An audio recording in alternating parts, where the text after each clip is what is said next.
Hola, ¿cómo están? Espero que muy bien. Hoy es miércoles 18 de marzo del año 2026 y desde hace algunos días me he estado haciendo una pregunta. En mi entorno inmediato, amigos, familiares, conocidos, e incluso colegas periodistas con los que platico, hemos llegado a una conclusión, más bien a una postura común ante todas las cosas que están pasando en el mundo. La política internacional está de cabeza, por supuesto, y todo el mundo está buscando claves, indicios para formar explicaciones más o menos coherentes de las causas y los motivos de este desorden mundial que se percibe desde hace un tiempo, no nada más en este año, y no nada más por culpa del presidente Donald Trump o las acciones del gobierno de Estados Unidos o de Rusia en Ucrania, etcétera. No, es más complejo, pero les decía, entonces, el denominador común, por decirlo de esa manera, es que nos enfrentamos a un panorama de confusiones de guerra. Es decir, hay tantos conflictos bélicos en este momento en el mundo, de corte tradicional como la guerra de Ucrania, la agresión de Rusia a Ucrania, más que la guerra de Ucrania, la agresión rusa a Ucrania, o los conflictos que se están dando en el Medio Oriente, o bien incluso la guerra que se ha desatado ahora recientemente en la frontera entre Afganistán y Pakistán. Hágame usted el favor, están intercambiando bombardeos, ha habido tropas, soldados muertos de ambos bandos. Bueno, no se ve que tenga un final pronto y expedito. Pero ese es un conflicto que ha llamado poco la atención. La atención mundial está situada, por supuesto, en meses anteriores, en años anteriores, en la Franja de Gaza, en la zona de Medio Oriente y en todo lo que está sucediendo en Irán a raíz, pues, de este ataque conjunto de Estados Unidos e Israel hacia Irán. Es una agresión en términos del derecho internacional, de la Carta de Naciones Unidas. No hay manera de disfrazarlo ni llamarlo con algún eufemismo. Es una agresión, bueno, justificada, injustificada, eso está por verse, no está claro cuáles son los motivos, por lo menos por parte de Estados Unidos. Por parte de Israel, pues sí sabemos, ¿no? Lo que necesita Benjamín Netanyahu para poder seguir en el poder es avivar siempre un conflicto externo. Pero bueno, volvamos a eso. Y cuando tratamos de transmitir como periodistas y analistas a los lectores, a los escuchas, a los que nos ven por YouTube y otras plataformas, lo hacemos de la mejor manera posible con la información que tenemos nosotros disponible, con nuestras herramientas de análisis, nuestra experiencia y todo. Y aún así sentimos, o por lo menos yo siento en mi caso personal, que siempre hay una pieza que falta, ¿no? Que siempre es necesario matizar las explicaciones, decir que, bueno, bajo ciertas condiciones se puede llegar a tales escenarios, porque la conducta de los líderes mundiales también se ha vuelto, perdón, completamente impredecible, no solamente, repito, de Donald Trump, también de los señores Vladimir Putin en Rusia, de Xi Jinping en China, no se diga de los ayatolas en Irán, de Benjamín Netanyahu en Israel, etcétera, y dictadores y gobernantes autócratas alrededor del mundo. Hay también conflictos armados en África, entre naciones o al interior de las naciones, guerras civiles que llevan décadas, que han asolado, diezmado poblaciones, territorios que antes eran propicios para la agricultura han sido destruidos, etcétera. Bueno, todo eso tratar de reunirlo en una sola explicación es muy complicado. Lo único que le quiero decir con esta colaboración de hoy que he titulado Confusiones de Guerra es que si usted se siente, estimado amigo, si usted se siente medio perdido en el mundo de hoy en cuanto a explicaciones, quiero decirle que no está solo. Bienvenido al club, como dicen los amigos, ¿no? Eh, claro, de esta parte, como les digo, nuestra responsabilidad como periodistas y analistas es pues buscarlo, ¿no? De escarbarle y tratar de armar alguna explicación. Yo quiero compartir con ustedes hoy unas reflexiones que hice ayer en torno a esto, de qué se trata, cómo podemos entender o cómo podemos, por lo menos, eliminar lo que no nos ayuda a entender el mundo moderno, el mundo contemporáneo, perdón, y quedarnos con las claves buenas, ¿no? Los hilos los puntos que sí se pueden juntar, ¿no? Con rayas, etcétera, como usted lo quiera llamar. Estas reflexiones se las quiero compartir y quiero decirle que mi postura es, como analista internacional y como ciudadano del mundo, que por supuesto tomo partido en favor o en contra de alguien, Es siempre tratar de ser lo más abierto posible, no ver el mundo en blanco y negro y no decir, si no estás de acuerdo conmigo, estás contra mí, como hacen los gobernantes, ¿no? Populistas en todas partes, autoritarios, de mantener esta división artificial entre blanco y negro para sus propósitos políticos. Para ello, me voy a acompañar, les voy a poner aquí en la pantalla, les comparto, por aquí está, la colaboración que escribí para mi blog Mirada al Mundo, que está disponible para ustedes, por supuesto, en donde podrán ver también en detalle estas reflexiones que quiero compartir el día de hoy con ustedes. Las enumeré para propósitos de claridad. Vamos una por una. Número uno, no creo que el orden legal internacional esté roto permanentemente, ni que las Naciones Unidas o la multitud de organismos internacionales que forman parte, que conforman la sociedad internacional actual, hayan dejado de funcionar. Como en otras épocas, el péndulo del autoritarismo llega a un punto en el que no avanza más y retoma su camino hacia el centro moderado o al extremo liberal. Porque fíjense ustedes, y esto lo creo firmemente, violar flagrantemente el derecho internacional por parte de líderes poderosos, llámense Donald Trump, Vladimir Putin, Xi Jinping en China, Benjamín Netanyahu en Israel y otros más, muchos más, tiene un costo que habrán de pagar en el futuro en sus personas o en el juicio posterior a sus actos de gobierno. El juicio de la historia, en efecto, es implacable.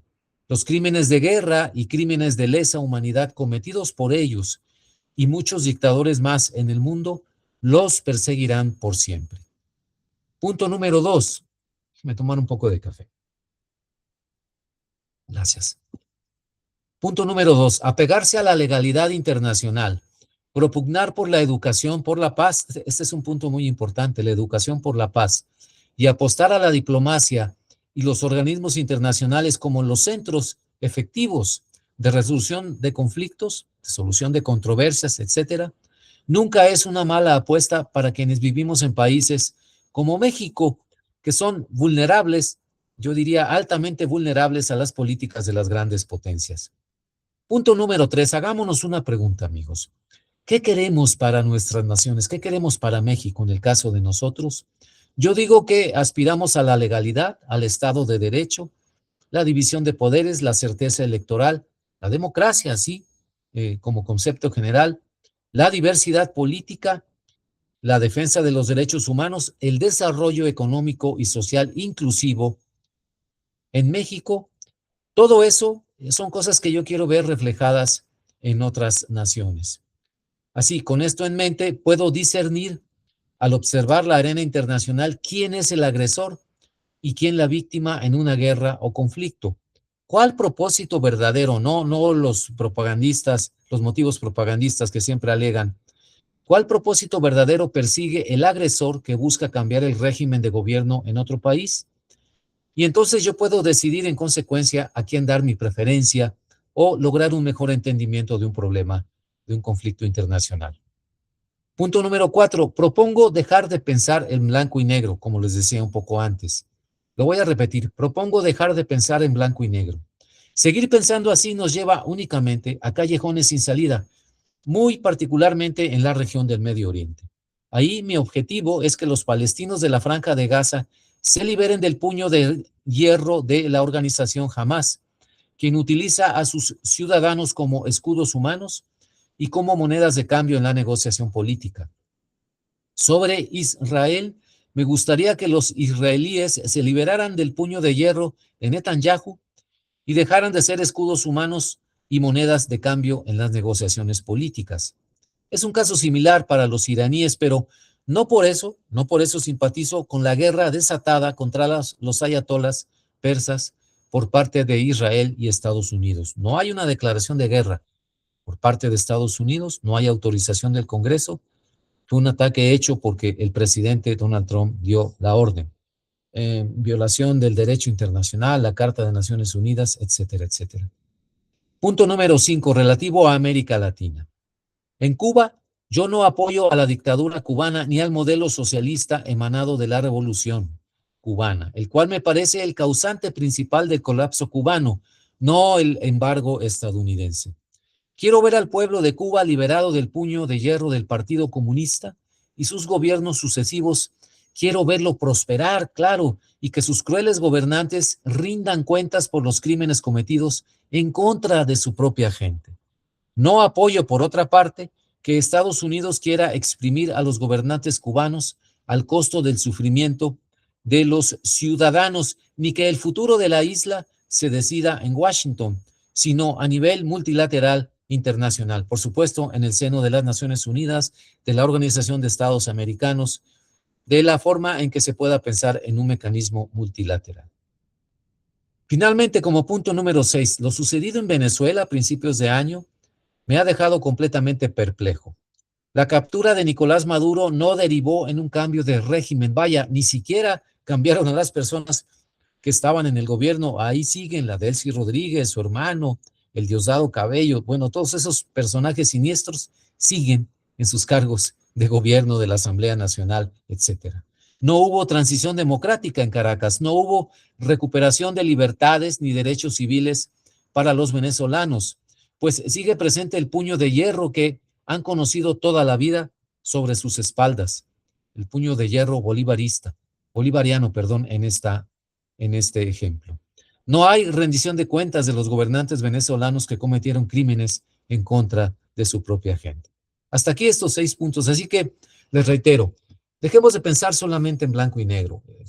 Si no piensas exactamente como yo, si no tienes la misma postura política, entonces estás en contra mía. No, aceptemos la diversidad política, aceptemos la necesidad de dialogar y debatir. No podemos seguir permanentemente enfrascados en esta guerra de trincheras que es la polarización política. Yo te tiro insultos a ti, tú me los vas a regresar, entonces yo te tiro nuevos insultos y no hay argumentos, razones, palabras, ni un ánimo pacífico, un ánimo receptivo y tolerante para dialogar. Dejemos de pensar en blanco y negro y entonces empezaremos a comprender el mundo moderno de hoy. Finalmente, si acaso hay una especie de receta para tratar de navegar en estas confusiones de guerra, es una muy sencilla y desde mi experiencia de periodista se las comparto. Siempre acudan a obtener la mejor información posible.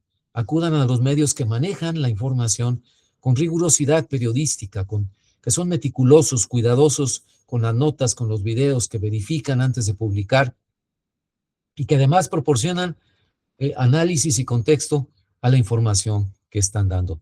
Sí siguen existiendo, por supuesto, hay muchos, nada más que en este mundo ruidoso de las plataformas digitales, quizá han pasado a un segundo o tercer plano, le llaman el mainstream o los medios tradicionales.